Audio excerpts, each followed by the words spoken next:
The house had been empty so long the maples had rooted into its porch. Jonah came with a bag and a stubborn plan to fix boards, patch shutters, make the place live again. On the third night, when rain stitched the roof and the lantern guttered, he heard the knock. 3 small, polite taps at the window. He told himself it was a branch. He stood, palm slick, and peered into the dark. Something pressed its palm to the glass from outside, a hand too pale, fingers too long. It left no smear, no print. He backed away, and the knock came again, softer as a lullaby. Jonah. He napped on the couch, shotgun across his knees. When he woke, the floor was patterned in small, bare footprints marching in a tight circle. Damp earth tracked in as if an army had danced in mud and vanished. Jonah followed the trail into the yard, and the track stopped at the tree line, ending in neat little divots, as though someone had stepped down from the world. That night, the attic whispered. Slow,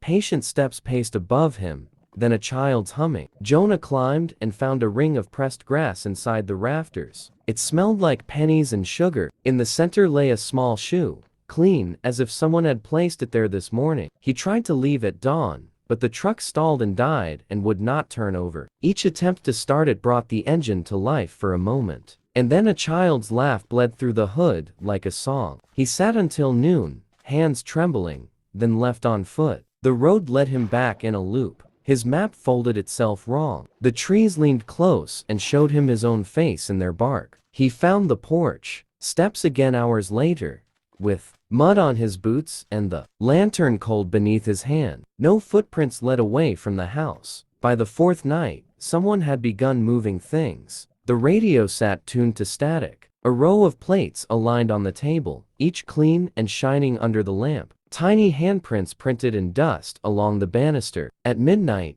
the attic cadence became a rhythm. 3 slow knocks, then 2, then 3 in reply. Jonah called out, and heard his name answered from every empty room. Gentle and patient. On the last morning, the sheriff found the door closed and the porch empty. Inside, the boots were lined up by the door, laces tied tight. The lantern sat lit on the table, though no one had fed it. The small shoe lay beside it, polished as if by invisible fingers. On the living room floor, a ring of pressed earth showed where bare feet had walked in endless spirals. No tracks left the yard. They never found Jonah. Some nights, when the moon is thin and the maples taste of wet wood, locals say you can hear a new cadence upstairs, patient, polite, waiting for someone to join the circle. People who walk too close swear they feel a small, curious hand in theirs. And if they look down, child stands beside them, smiling without eyes, humming the same lullaby. Those who stay notice the air grows sweet and heavy, and the world narrows.